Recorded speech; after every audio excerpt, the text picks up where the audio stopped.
प्यारे बच्चों, आज की वीडियो में आपको प्रोजेक्टाइल मोशन पढ़ाया जाएगा। वेक्टर एनालिसिस आपको पढ़ाया गया है, उसके न्यूमेरिकल प्रॉब्लम्स आप लोग लीजिएगा, सॉल्व कीजिएगा न्यूमेरिकल प्रॉब्लम को, और जो भी में भी आपको प्रॉब्लम आएगी उसमें उस एक्सरसाइज में उसे आप व्हाट्सएप के माध्यम से अपने विषय के अध्यापक से, यानी जो भी विषय रहेंगी, जिस भी सब्जेक्ट को आप सॉल्व करते हैं, कोई भी प्रॉब्लम आती है तो आप उस विषय के अध्यापक से कंसल्ट कर सकते हैं व्हाट्सएप के माध्यम से फोन करके, या कंसल्ट करने के लिए आप जो भी बेटर तरीका आप समझते हैं उस तरीके से आप कंसल्ट कर सकते हैं बाय ऑनलाइन। तो प्रोजेक्टाइल मोशन स्टार्ट कर रहे हैं हम आपको। तो प्रोजेक्टाइल मोशन होता क्या है, हमें यही जानना है, मतलब प्रक्षेप्य गति, इसकी हिंदी होगी बेटा प्रक्षेप्य गति। तो इसमें प्रोजेक्टाइल मोशन क्या होता है, हम साधारणतः देखते हैं कि कोई भी वस्तु स्ट्रेट लाइन में जब ट्रेवल करती है तो जो उसकी डायरेक्शंस होती है वो उसकी स्पीड की डायरेक्शंस में होती है, और स्पीड चेंज भी होती रहती है, और अगर वेलोसिटी है तो भी क्या होती है, चेंज होती रहती है। स्ट्रेट लाइन में यदि कोई भी बॉडी ट्रेवल कर रही है तो ऐसा भी देखा जाता है, तो एक समतल में वो गति होती है। लेकिन हमें क्या जानना है, प्रोजेक्टाइल मोशन जानना है, प्रक्षेप्य गति। इसके लिए क्या होता है कि यहाँ पे जो मोशन होगा, एनी बॉडी भी जो भी ट्रेवल कर रही है तो उसकी जो डायरेक्शंस होनी चाहिए, जैसे अभी आप जो जानते हो कि एक बॉडी यहाँ पे चल रही है, सपोज दैट ऐसे चल रही है, तो ऐसे चल रही है तो इसकी डायरेक्शन भी यही है और स्पीड भी इधर ही है। लेकिन जो अब हमें प्रोजेक्टाइल मोशन में जानना है कि मतलब उसकी स्पीड की डायरेक्शंस क्या हो, बदल रही हो, क्या हो रही हो स्पीड की डायरेक्शंस, मतलब स्पीड के डायरेक्शन में ही डिस्प्लेसमेंट ना हो, बदलता जाए डायरेक्शंस भी क्या हो, बदलती जाए। तो कुछ ऐसा यहां पे जानना है, यानी प्रोजेक्टाइल मोशन क्या होता है, प्रक्षेप्य गति क्या होती है। तो हम कहेंगे यहां पे डिफिनेशन इसकी देंगे कि जब कोई भी पिंड, जैसे आप सीधे किसी चीज को वर्टिकल कंपोनेंट में आप उछाल, जैसे आप सीधे ऊर्ध्वाधर में, जैसे मार्कर को मैंने कहां पे उछाला, ऊपर उछाला, तो ऊपर उछाला तो ऊपर गया, धीरे धीरे इसकी क्या हुई, डिक्रीज हुई वेलोसिटी। एक ऐसा सर्टेन पॉइंट आया जहां पे जाके वेलोसिटी कितनी हो गई होगी, 0। इसीलिए ये मार्कर देखिए ऊपर से कहां आ रहा है, नीचे। कोई वस्तु जब आप नीचे से उछालते हैं ऊपर की ओर तो एक सर्टेन पॉइंट पे जाके वहां से कहां आ जाता है, वापस। क्योंकि हम इतनी से वेलोसिटी आप अपने हाथ से नहीं सकते, बिना किसी एक्सटर्नल इंस्ट्रूमेंट के जरिए आप इसे इतना वेलोसिटी नहीं दे सकते हो कि आपकी ग्रेविटेशनल फील्ड को छोड़ जाए। इसलिए जब भी आप इसे जेन्युइन हाथ से ऊपर की ओर थ्रो करते हैं ऊर्ध्वाधर में, तो ये सीधे फिर कहां आता है, नीचे। क्योंकि मैक्सिमम हाइट पर जाने से इसकी वेलोसिटी बेटा क्या हो जाती है, 0 हो जाती है। ठीक, तो जब हम किसी भी पार्ट को सीधे ऊपर फेंकते हैं और फिर वो ऊपर जाके क्या होता है, डाउन होता है, तो एक मैक्सिमम हाइट पर उसकी वेलोसिटी क्या हो जाती है, 0 हो जाती है। सेकंड चीज, जैसे जैसे नीचे आता है तो उसकी वेलोसिटी इंक्रीजेज होने लगती है, ऊपर जाता है तो डिक्रीजिंग होने लगती है।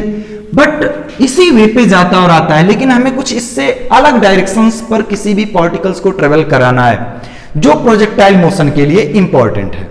यानी जब कोई भी पिंड ऊर्ध्वाधर दिशा में न फेंक करके, यानी किसी भी पिंड को तुम्हें फेंकना है अगर, तो उसे हम ऊर्ध्वाधर दिशा में न फेंक करके, इससे हम किसी भिन्न दिशा में, जैसे मेरे पास एक कंपोनेंट है, यहां पे बना लो, ये वाई एक्सिस, ये ओरिजिन पॉइंट हो और ये एक्स। यहां पे जब भी किसी भी पिंड को तुम प्रक्षेप्य गति में परिभाषित करना चाहोगे तो वहां पे परिभाषा होगी कि जब किसी भी पिंड को ऊर्ध्वाधर दिशा में न फेंक कर किसी भिन्न दिशा में फेंका जाए तो गुरुत्वीय क्षेत्र के अंतर्गत उसकी गति को हम प्रक्षेप्य गति कहते हैं, और वह पिंड जिस पथ पर गति करता है उसे प्रक्षेप्य का पथ कहते हैं। बेटा हमने क्या कहा कि जब किसी भी पिंड को ऊर्ध्वाधर दिशा में न फेंक करके ऊर्ध्वाधर से भिन्न किसी दिशा में, यानी सीधे हम न फेंक करके उसे इस दिशा से, सीधे ऊर्ध्वाधर दिशा से हम इससे भिन्न किसी दिशा में अगर हम किसी भी पार्टिकल्स को थ्रो करते हैं, फेंकते हैं, तो जो उसकी गुरुत्वीय क्षेत्र में गति होगी उसे हम प्रक्षेप्य गति कहते हैं, और वह पिंड आपका गुरुत्वीय क्षेत्र के जिस पथ पर गति करता है उसे हम प्रक्षेप्य का पथ कहते हैं। यानी इसे हम सीधे ना फेंक करके हम ऐसे फेंक देते हैं। यानी सपोज दैट किसी भी पिंड की इस प्रकार की डायरेक्शंस होती है, जो गति करता है पिंड आपका प्रोजेक्टाइल मोशन में इस तरह का कुछ होता है, यानी सीधे ऊपर न फेंक करके इसे इस डायरेक्शन में फेंका गया। तो अगर ये इसकी इनिशियल वेलोसिटी है कुछ ऐसे, ठीक, तो लेकिन वो आ कहां रहा है आपका, इधर जा रहा है यहां पे, फिर यहां पे आया, फिर यहां पे आ रहा है, फिर आपका नीचे भी जा रहा है। तो इस कंडीशन में यहां पे हमें देखना है कि प्रक्षेप गति क्या है। तो मैंने परिभाषा बताई कि जब किसी भी पिंड को ऊर्ध्वाधर दिशा में न फेंककर उससे भिन्न दिशा में, मतलब सीधे न फेंक करके इससे भिन्न किसी दिशा में किसी भी पिंड को गुरुत्वीय क्षेत्र में फेंका जाता है, तो उसकी गति को प्रक्षेपी गति कहते हैं। और वह गुरुत्वीय क्षेत्र के जिस पथ पर गति करता है उसे बेटा हम लोग प्रक्षेप का पथ कहते हैं। अब प्रक्षेप का पथ कैसा होता है, ट्रैजेक्टरी यानी प्रोजेक्टाइल पाथ क्या होता है।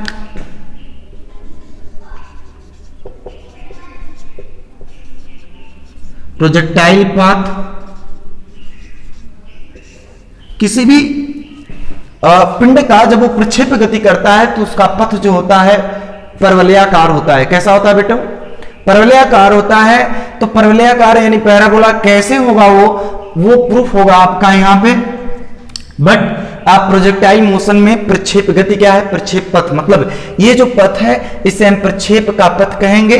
जैसे कोई भी गोला, यहां से तोप का गोला कोई छोड़ा जा रहा है और वो आपका मूव कर रहा है ऐसे, यहां पे ये सिचुएशन। तो यहां पे ये अगर इसकी वेलोसिटी u है तो इसे 2 कंपोनेंटों में रिसॉल्वेट कर देंगे। कुछ इस प्रकार होगा, ये u, ये uy होगा, ये ux होगा। बट यहाँ पे u इक्वल टू v और इक्वल टू यहाँ पे इसकी वेलोसिटी मैक्सिमम पॉइंट पर 0 हो जाएगी। बट वही यहाँ पे आकर के v जो है ये आपका 2 कंपोनेंट लेगी, एक vy और एक vx। कुछ इस तरह से होगा इसका डायग्राम।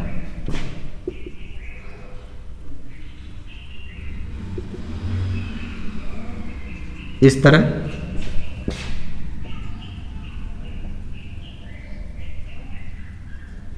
यहां पे होगा, ठीक। तो इसमें बेटा अब अगर मान लिया जाए थीटा एंगल है इसका, इस सिचुएशन में जा रहा है, तो प्रक्षेप गति क्या है, प्रक्षेप पथ आपको समझ में आ गया। नेक्स्ट इसके बाद में हमें यह जानना है कि प्रक्षेप का पथ कैसा होता है। तो प्रक्षेप का पथ बेटा प्रवलयाकार होता है, लेकिन प्रूफ हम करेंगे कैसे होता है। देखिए यहाँ पे हम क्षैतिज विस्थापन, पहले क्षैतिज घटक की बात कर लें जो u वेग से, मान लीजिए इनिशियल इसकी वेलोसिटी u है तो u के 2 घटक होंगे, यानी क्षैतिज घटक हॉरिजॉन्टल कंपोनेंट जो है ux equal to u cos theta होगा। और जो इसमें कितने घटक हम लोगों को मिल रहे हैं बेटा, 2 घटक मिलेंगे। एक ऊर्ध्वाधर घटक होगा, कौन सा होगा, ऊर्ध्वाधर घटक vertical component uy equal to u sin theta होगा। तो इसके बाद में हम क्षैतिज विस्थापन देखें हमारा कितना कवर करता है। ये क्षैतिज पिंड के द्वारा क्षैतिज विस्थापन इक्वल टू क्षैतिज वेग गुणे समय। क्षैतिज वेग ux होता है, समय t होगी, विस्थापन x मान लिया जाए यदि, तो ये कितना हो जाएगा, t equal to x by u x या x by u cos theta. इसे इक्वेशन 1 मान लीजिए। ऊर्ध्वाधर विस्थापन क्या होगा,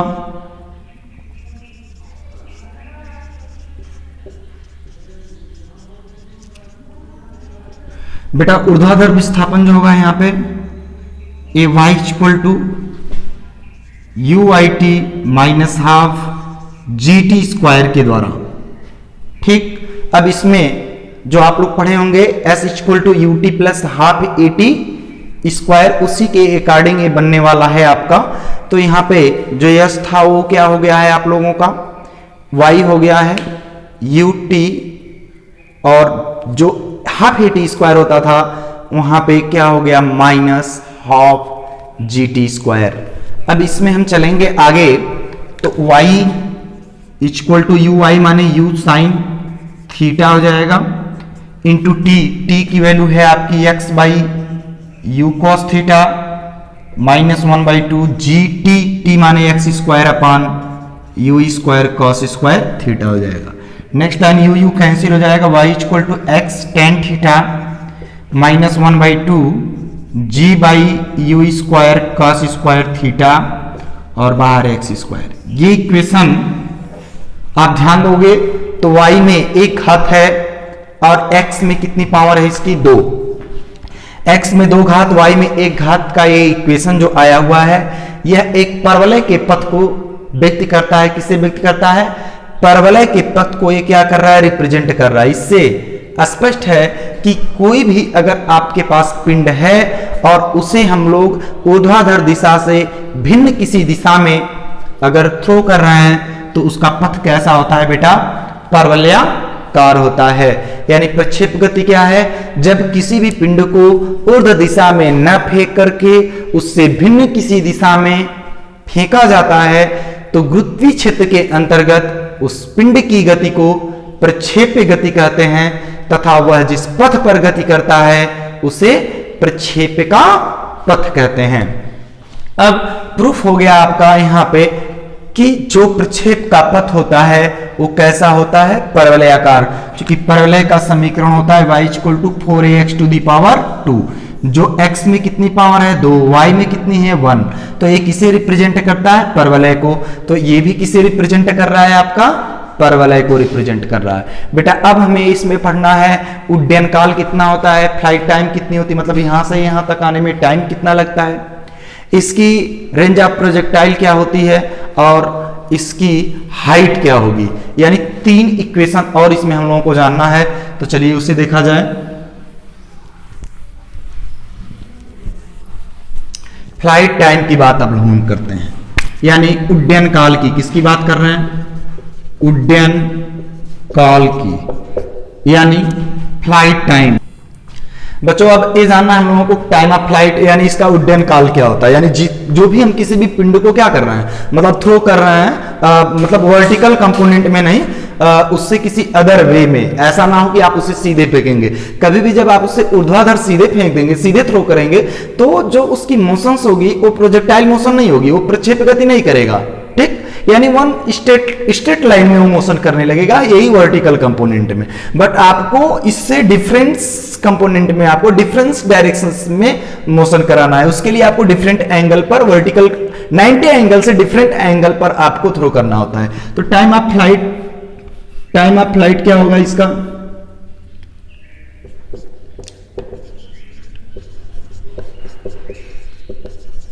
टाइम ऑफ फ्लाइट, उड्डयन काल क्या होगा बच्चों। तो इसके उड्डयन काल के लिए हम लोग एक समीकरण जानते हैं कि जो समीकरण हम लोगों को मिलता है, पढ़े हैं बेटा, हम लोग पढ़े हैं ना, v equal to u plus a t. ठीक, तो इससे हो जाएगा आपका यहाँ पे, चूंकि इस पॉइंट पर आएंगे तो वेलोसिटी क्या हो जाएगी, 0। तो ऊर्ध्वाधर जा रहे हैं इसलिए हम लोग ऊपर जा रहे हैं नीचे से, तो v equal to u y, ये भी ऊपर ही जा रहे हैं, और ये माइनस क्या हो जाएगा जी टी। तो यहाँ पे बेटा ये इस पॉइंट पर आने पर इसकी वेलोसिटी कितनी हो जा रही है, 0, इसलिए v बाई 0 हो गया यहाँ पर। और यू आई माने क्या होता है, u साइन थीटा होता है वर्टिकल कंपोनेंट में, माइनस क्या जी टी।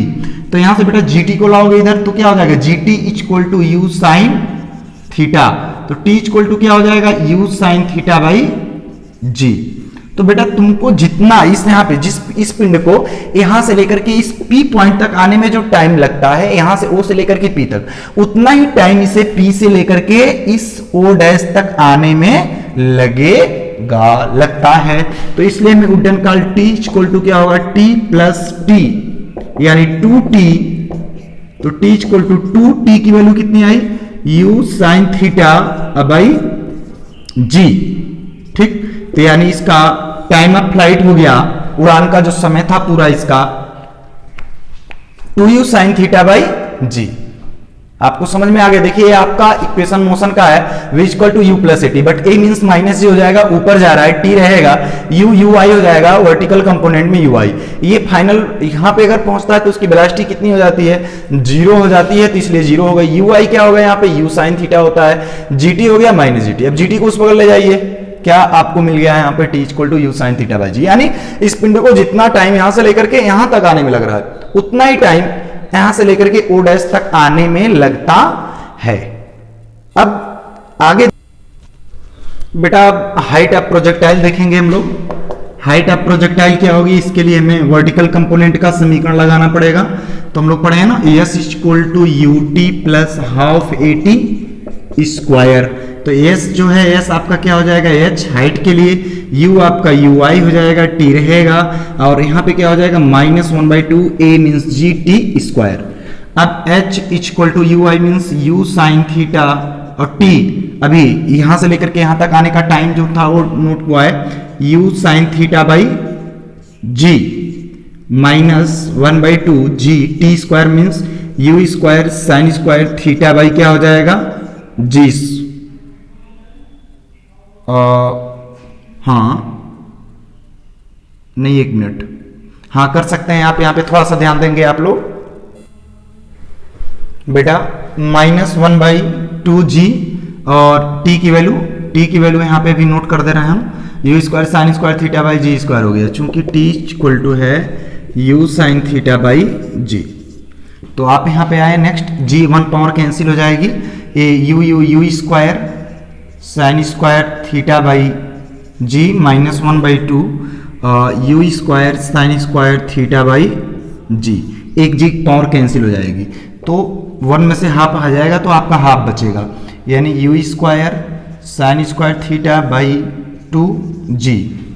एलसीएम लेकर के हटा लीजिएगा, ए आ गया, ए आपकी हाइट आ गई, ठीक। बट मैक्सिमम हाइट के लिए, एच की मैक्सिमम वैल्यू के लिए थीटा इक्वल टू कितना लेना पड़ेगा आपको, 90 डिग्री लेना पड़ेगा। जब 90 डिग्री लेना पड़ेगा तो इसलिए यहाँ पे क्या हो जाएगा, h equal to h max पाएंगे आप, क्या पाएंगे, h max equal to u square sine square 90/2g। 90 की वैल्यू 1 हो जाएगी, 1 स्क्वायर 1 होगा, तो u square by 2g h max. यही रीजन है कि कोई भी ओलंपिक खिलाड़ी जब उसे हाई जंप लेना होता है तो वह अपने शरीर को 90 अंश पर उछालता है। कितने अंश पर बेटा, 90 अंश पर उछालता है। अब इसके बाद में हम लोगों को रेंज ऑफ प्रोजेक्टाइल चाहिए। क्या चाहिए बेटा, बेटा वह हॉरिजॉन्टल रेंज ऑफ प्रोजेक्टाइल, प्रक्षेप का क्षैतिज परास। तो क्षैतिज परास साधारण सा होगा, क्षैतिज परास हॉरिजॉन्टल रेंज जो होगी इसकी, तो क्षैतिज बेग गुणे उड्डयन काल, यानी फ्लाइट या टाइम ऑफ फ्लाइट, ठीक। उड्डयन काल, तो क्षैतिज परास को आर से डिनोट करते हैं, क्षैतिज बेग यू एक्स होगा, उड्डयन काल कैपिटल टी होगी, R equal to u cos theta होगा, टी माने क्या है 2u साइन थीटा बाई जी। क्षैतिज परास कहते किसे हैं, जो अपने उड्डयन काल के दौरान जितनी वो क्षैतिज दूरी तय कर लेता है उसे हम उस पिंड का क्षैतिज परास कहते हैं। तो यहां पे हो जाएगा r equal to u square 2 sine theta into cos theta by g. तो इसे r इक्वल टू लिखोगे u square sine 2 theta by g. ये हो गया आपका horizontal range of projectile, but maximum के लिए थीटा इक्वल टू 45 डिग्री होना चाहिए। तो r max u square sine 2 into 45 upon g, तो u square sine 90 by g, 90 की value 1, u square by g, r max. बेटा यहां ध्यान देना, मतलब जब भी हमें लॉन्ग जंप लेना होता है तो अपनी शरीर बॉडी को आप 45 डिग्री पर उछालना चाहिए। कितने डिग्री पर? 45 डिग्री। यानी क्षैतिज परास क्या है कि कोई भी पिंड प्रक्षेप गति के दौरान अपने उड्डयन काल की, प्रक्षेप गति में उड्डयन काल के दौरान जितनी क्षैतिज दूरी तय कर लेता है उसे हम उड्डयन काल कहते हैं, सॉरी उसे हम क्षैतिज परास करते हैं। यानी उड्डयन काल के दौरान जितनी क्षैतिज दूरी तय करता है उसे क्षैतिज परास कहते हैं। उड्डयन काल क्या है? यानी कोई भी प्रक्षेपण बिंदु से किसी पिंड को अपने प्रक्षेपण बिंदु के शीर्ष तक आने में जो समय लगता है वह समय उसका उड्डयन काल कहलाता है। क्या कहलाता है बच्चों? वह टाइम उसकी उड्डयन काल कहलाती है। कहां से? अपने प्रक्षेपण बिंदु से प्रक्षेपण बिंदु के शीर्ष तक आने में जो समय लगता है वह समय उसका क्या कहलाता है? उड्डयन काल कहलाता है।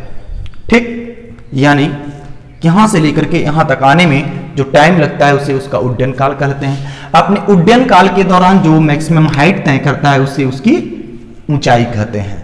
तो इस तरह से आप लोगों ने जाना प्रक्षेप का पथ क्या होता है, यानी प्रक्षेप का समीकरण। प्रक्षेप का समीकरण, इक्वेशन ऑफ प्रोजेक्टाइल आपको मिला y = x tan थीटा -1/2 और मिला है यहाँ पे g/u² cos² थीटा बाहर x²। ये आपको क्या मिला था? प्रक्षेप का समीकरण मिला था यहाँ पे u² cos² थीटा बाहर x²। तो इस समीकरण से यह स्पष्ट होता है कि प्रक्षेप का पथ परवलयाकार होता है। और आपको यहाँ पे मैक्स मिल गया u²/g, हाइट भी मिल गई और इसकी फ्लाइट टाइम भी मिल गई। ठीक, तो नेक्स्ट अगली वीडियो में बेटा हम आगे की ओर बढ़ेंगे। इसमें कुछ स्पेशल कंडीशन है।